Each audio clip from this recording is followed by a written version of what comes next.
Hello my boys, good morning. This is a short summary video about my progress in day 2. I reached Act 8 at the moment, so I did Act 6, Act 7. I will give you some highlights also from what I streamed yesterday. And let's do some gameplay showcase first. So today I plan to finish the campaign. Hopefully I can finish the campaign because I'm playing very careful. And show some gameplay.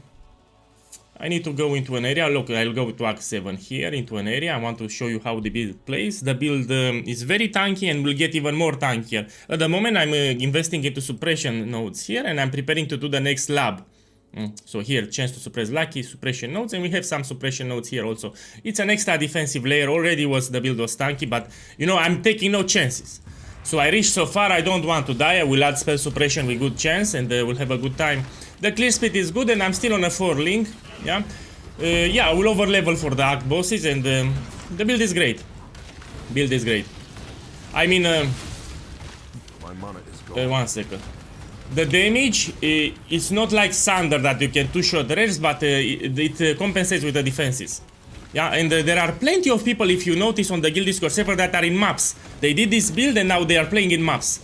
Yeah, so they finished Kitava, they finished Act. Sadly, I had some things to do in real life, that's why I was a little slow in this gauntlet, but still, let me see here.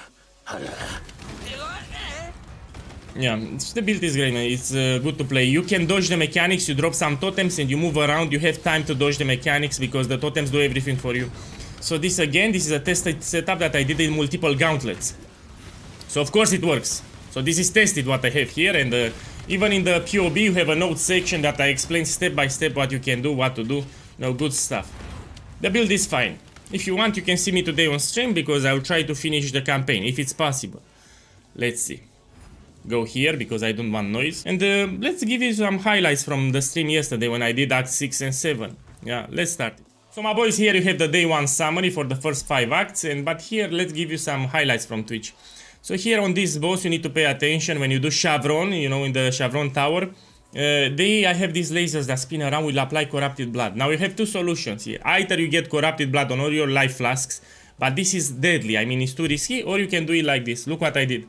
I temporarily unspec some of my nodes and took this here. This mastery. Immunity to corrupted blood cannot be inflicted on you. So you get like this. You take maximum lighting resistance because in this arena there is a lot of lighting resistance. You take this maximum elemental resistance and you get immunity to corrupted blood. There are multiple wheels like this on the tree that give immunity to corrupted blood. And you don't need to worry about the flask having corrupted blood immunity on the flask. Yeah. After you finish Chevron fight, you will unspec these points and you get with your normal progression for the skill tree. This is the biggest tip that I can give you. So let's see the fight. You need to move around him, yeah, because he hits hard, Brutus, especially when he's empowered. Move in circles like a bitch and drop your totems. That's how you play it. You will not get affected by the lasers. Those apply corrupted blood. Yeah. Maybe you can even overlevel if you want. Here I didn't overlevel too much, like 1 level more, and that's fine. Okay, let's see the next one. Here was another stressful boss, but you need to move in circles at all times. You keep moving because you have those volatile cores. You don't want them to detonate on above you. I mean, if you have a lot of volatile cores that detonate on you, it will suck. Again, you keep moving, you don't stay because Aberrat put some meteors. And if you get hit by the meteor, I don't want to risk it, you know. I don't want to see if I survive or not. You should not be hit. If you move at all times and drop your totems, you should be fine. Keep in mind this has also increased area of effect, 100% area modifiers.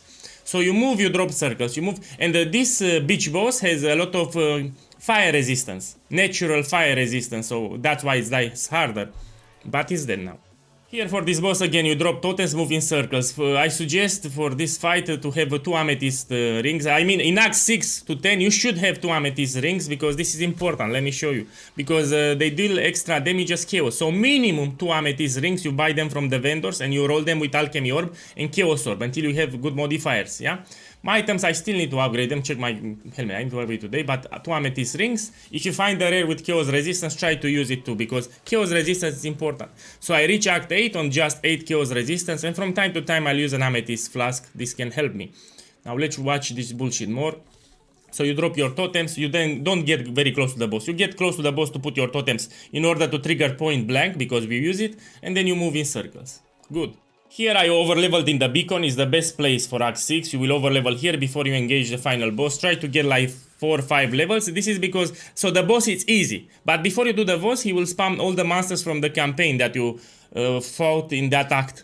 And it will spawn Aberrat, which is a problematic boss, that one with fire, because he's resistant to your explosive arrow ballista. And because he's resistant, he will also summon after the Puppet Mistress, that is the boss with a lot of chaos balls. And you will fight both Aberrat and Puppet Mistress. That's what you want to do better damage. And the solution for this, if you're on a 4 link, you need to overlevel a little, because explosive arrow ballista will get extra levels, and we scale damage drastically via gem level. So you stay here around, when your explosive arrow ballista has level 14 or so, then you can do the boss, because you'll have good damage even on a 4 link.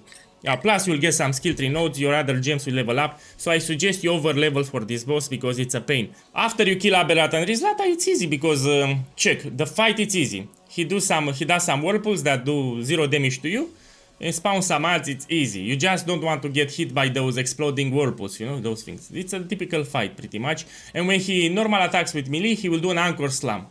That's all. When you see he wants to attack with melee, you will go away because he will do an anchor slash. So pretty much, you stay away from the boss, you just drop the totems near the boss and you'll be fine. This is an easy fight. Very easy fight. You put totems and you stay away.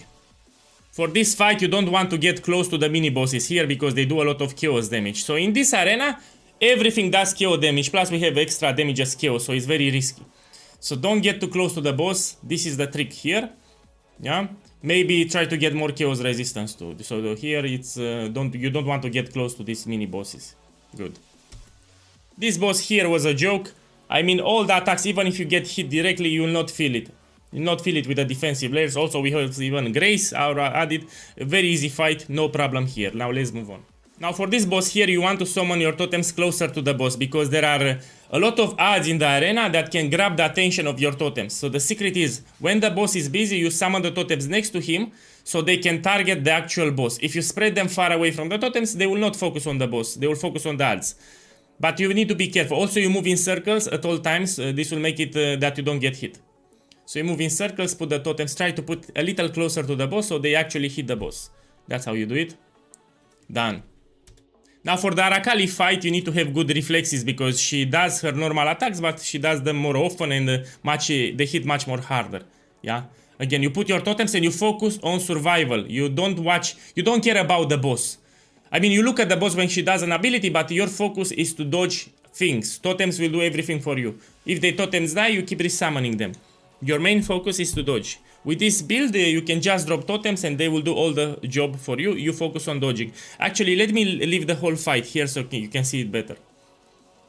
Now, here I know that will do the lasers. I move aside. Put your totems. Let them do the job for you.